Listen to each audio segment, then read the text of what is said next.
Welcome to HopkinsSports.com. I'm Matt Harab, and this is your weekend sports recap.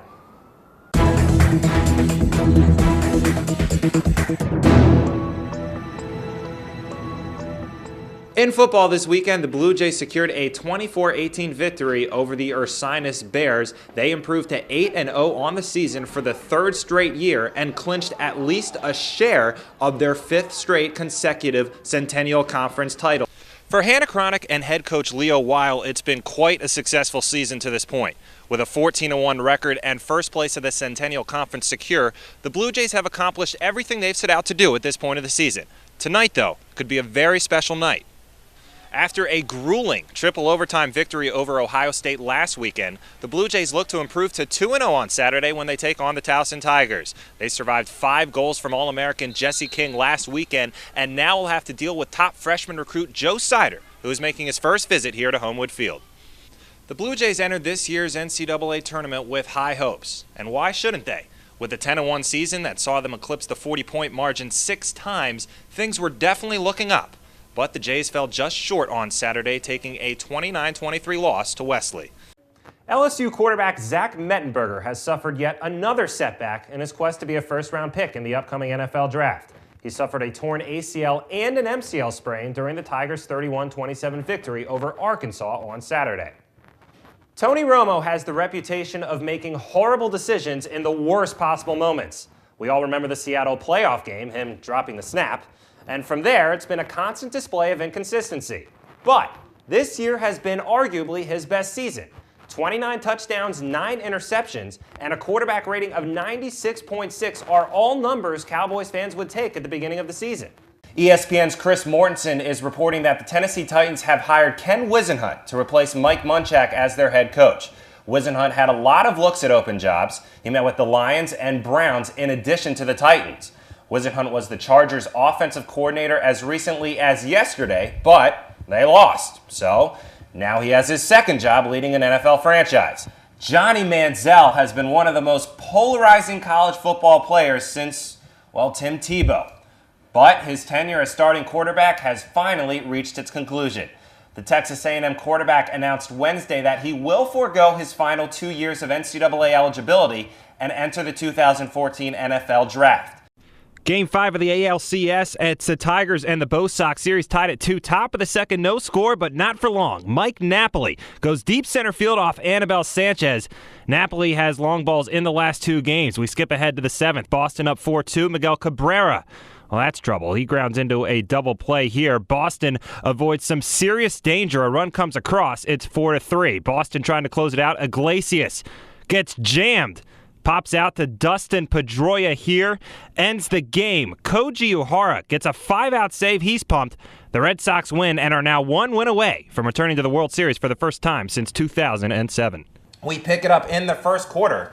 Peyton Manning going down the sideline, finding Demaryius Thomas. He goes right by Marcus Cooper in one-on-one coverage, and that's an easy 70 yards from Manning to Thomas. 2 plays later, Peyton finds the other Thomas. That would be Julius Thomas for a 9-yard strike, his 10th touchdown grab of the year, and the Broncos go up 10. Now, Dwayne Bowe, tough week for him, arrested for possession of marijuana a week ago. This week, possession of quite a few passes from Alex Smith.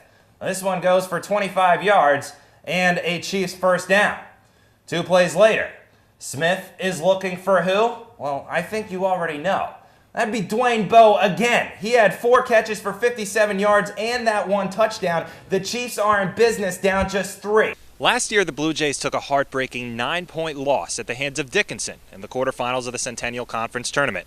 After a rough stretch at the end of this year, Hopkins won their last 3 games and secured the number 3 seed in this year's tournament. I got a chance to sit down with George Bugarinovich and head coach Bill Nelson to talk about their matchup with Franklin and Marshall tomorrow. You guys have won 5 of your last 7. What's the confidence level right now with you guys going into the playoffs? We're feeling pretty good about ourselves. We've played and beat some of the top competition in our league. We've had some close games with Dickinson as well. So we know that we can play with anyone in this conference.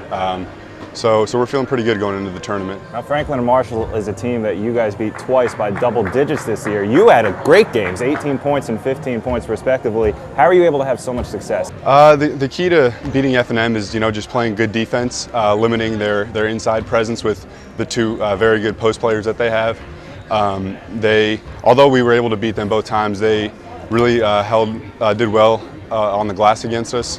So a key will definitely be to clean up the boards and get the rebounding advantage if we can. Talk about your guys' depth. I think your biggest strength going into this playoffs and your biggest advantage is that you can go 9-10 deep with Catullus, Randall, Williams, all these guys off the bench. How big of a factor is that going to play in the playoffs, and especially this game against F&M? I hope it plays a big factor because they only are playing about 7 guys now. They had a couple injuries and they have some people leave the team.